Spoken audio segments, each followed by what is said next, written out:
Comenzamos en Tecnología Rural desde Piñero, en la provincia de Santa Fe, el lugar donde se desarrolló la jornada sobre buenas prácticas agrícolas. Charlamos con el ingeniero agrónomo Fernando Salvagiotti.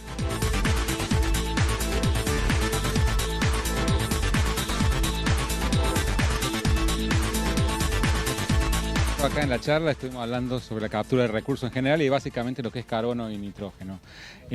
Como todos sabemos, el carbono es la fuente principal para poder producir, para generar biomasa, y hablamos de cómo se puede capturar esto y que quede en el sistema. O sea, más carbono es materia orgánica en el suelo, pero para que esa materia orgánica sea patente en el suelo en largo plazo, uno tiene que pensar en planificar cómo capturar el carbono desde el aire. Entonces la planificación de las secuencias de cultivo, las rotaciones y cómo esto en el largo plazo puede llegar a ser un efecto beneficioso para el suelo. Las preguntas que le han hecho, que le van a hacer los distintos productores que están presentes hoy.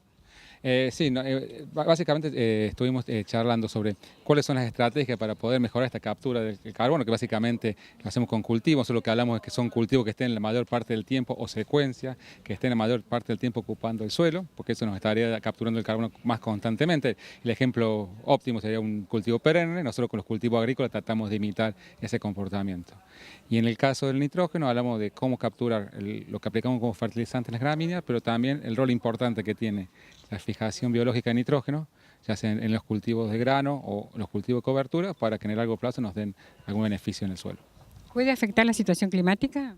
Sí, siempre la situación climática va a afectar el crecimiento de los cultivos. Entonces, en la medida que haya algún déficit de agua, o como este año, el aporte de carbono va a ser menor. El aporte, la captura de recursos y el aporte de carbono o nitrógeno va siguiendo el comportamiento de los cultivos.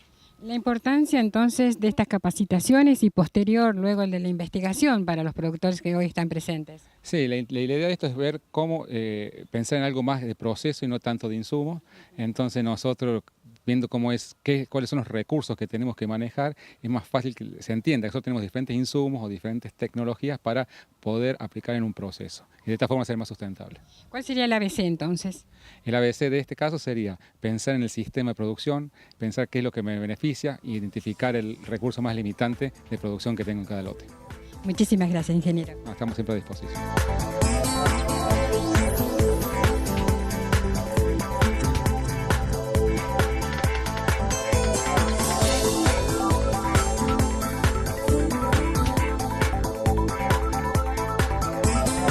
Ingeniero, vamos a hablar del manejo de cultivos de cobertura en ambientes con estrés hídrico. Qué importante. Sí, bueno, hoy vamos a estar presentando un tema que siempre es una consulta frecuente en esta época, antes de que siembren un cultivo de cobertura, es cuánta agua va a gastar, ¿no? Pensemos que en nuestra región hay ambientes en donde el agua hoy en día no es una limitante porque tienen acceso a una napa relativamente cercana, pero hay ambientes que no tienen acceso a napa, entonces se piensa en cuidar un poco más el agua.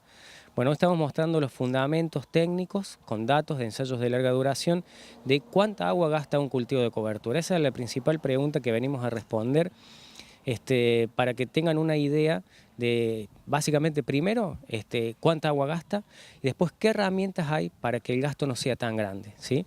Porque nosotros estamos viendo que aproximadamente un cultivo de cobertura puede gastar entre 150 y 160 milímetros, manejado en condiciones normales. Condiciones normales quiere decir sembrado en abril y secado durante el mes de septiembre, ¿sí?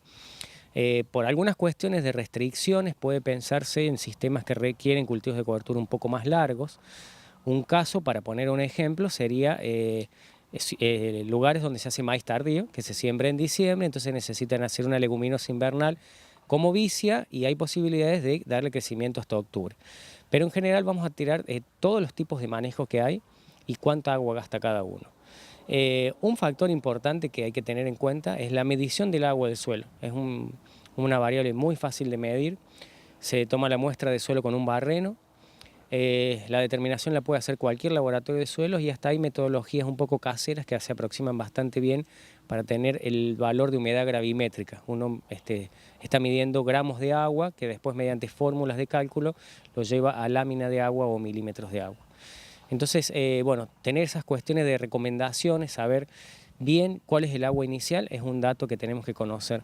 Y después, las precipitaciones que se dan durante el ciclo del cultivo de cobertura. Como el uso consultivo es bastante fijo a través de los años y las precipitaciones no, tenemos que estar midiéndolas. Porque ¿qué pasa en un año donde en abril llueven, como por ejemplo, 180 milímetros? Bueno, a lo mejor estamos con un poco más de cintura para irnos con un poco más atrás en el secado del cultivo de cobertura. Pero ha pasado años en donde de abril a septiembre han llovido 30 milímetros nomás. Entonces, en ese caso, la recomendación es que si ha llegado el mes de agosto, seguimos con esos niveles bajos de precipitaciones, hay que ir de nuevo a medir agua en el suelo. El agua del suelo es fundamental porque es la principal limitante para la expresión de rendimiento de los cultivos de soja y maíz en nuestra región. Entonces, bueno, en agosto, si tuvimos pocas precipitaciones, tenemos que ir a medir el agua en el suelo. Si tenemos menos de 80 milímetros en el metro, habría que estar planificando un secado del cultivo de cobertura. Y si tenemos más, podemos ir un poquito más allá en el tiempo. ¿Cuál es la situación o la problemática según la zona de la Argentina? ¿Cuál es la más preocupante? Y la situación es muy diversa, ¿no? Nosotros acá, por ejemplo, en Marcos Juárez, que veníamos de inundaciones, de ascenso de napas muy altas, esas napas nos salvaron la campaña, creo, porque recordemos que de enero a marzo llovieron 55 milímetros. Eso no ocurría desde que se toma en registro, no hay un trimestre tan seco como eso. Otras regiones que aún teniendo influencia de napa, suelo es un poco más arenoso del sur de Córdoba, norte de La Pampa, no les pasó lo mismo porque la dinámica de la napa es diferente. Entonces, en cuanto a nivel hídrico, a nivel de napas, la situación es muy variable, como así también la recarga. Yo hablando acá con algunos asistentes, me decían que yo en Marcos Juárez tuve recargas durante abril de 180 milímetros y no terminó el mes, a situaciones donde hubo 50, 60 milímetros, y eso marca una clara diferencia entre esos ambientes.